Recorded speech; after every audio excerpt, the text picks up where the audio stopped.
Hi, I'm Rachel Miller, physical therapist and certified Pilates instructor. Today I want to talk to you about the importance of a neutral spine position. So here is your spine. It has natural curves, right? So it should be a little bit curvier than this guy, but the cervical spine goes this way, the thoracic spine curves this way, and the lumbar spine curves this way. And then the sacrum kind of curves back. So you have a little bit of an S shape already. That is your neutral spine position. That's the position that you were made to be in on purpose. So what happens when you try to find that in another position? So upright, a neutral spine would be what your posture is. So here, if I give you the side view, so here's the side view of your spine. If I'm here, I'm overarching that low back. If I'm here, I'm obviously slouching, right? Neither one of those is great posture. So I want to be here. I want to be in this neutral spine position, and I don't want to think about sitting up nice and tall from here like a lot of people do. I want to think about lifting from the back of my shirt, or if I had a ponytail, I want to think about growing taller from the back of my body. So I'm growing taller from there. So I'm keeping that neutral spine, that nice stacked position. Where it gets confusing is when you start to lay down. It looks a little bit different. So if I lay it down here, just like you have a little more stuff on you, but that's okay.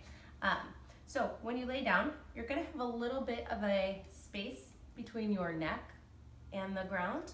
And you're also gonna have a little bit of space here between your lower back and the ground. So the points of contact when you're laying on your back, when you're trying to find a neutral spine position, is gonna be your head.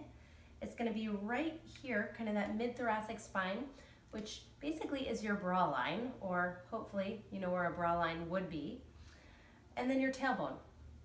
So those are the 3 points of contact that I look for when I'm laying on my back. So if I move him to the side, I'm gonna lay down and show you that on my own body. So I'm here. I'm gonna go into an anterior pelvic tilt.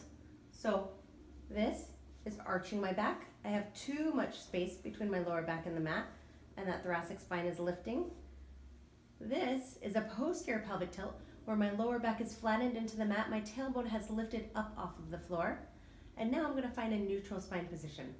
So theoretically, if you're not battling a lot of tightness, it should be just a natural resting position.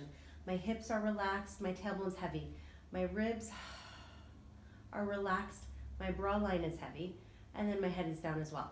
So for my body, this is what a neutral spine position would look like.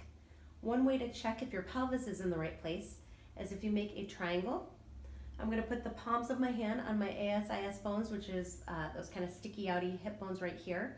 And I'm gonna bring my fingertips together on my pubic symphysis, which is that bone right in the front of the pelvis. If I go into that posterior pelvic tilt, the tip of my triangle's gonna point up towards the ceiling. If I go into my anterior pelvic tilt, my tip of my triangle is going to point down towards the floor. So my neutral spine position is when my pelvis is parallel to the floor. So here. So right there. Now my pelvis is in a neutral spine position, and I tend to want to arch here, so I need to think about just sinking those ribs back into the floor. Now I'm in that nice neutral spine position. I can work my core in this position. The reason neutral spine is so important, at least to me, is not only because that neutral spine position is what is good posture, but it's also the position that your core is designed to work reflexively and automatically in.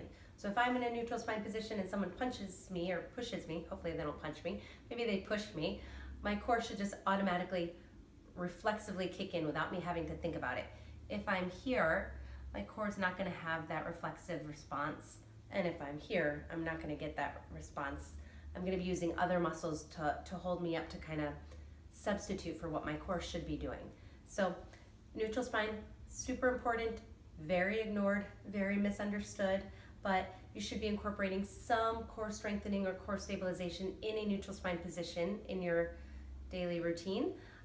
Not to say you should never flex or never extend. You want to strengthen in all positions, but you want to make sure neutral spine is one of those positions. So check out my other videos and website for more information, and hope to see you again soon.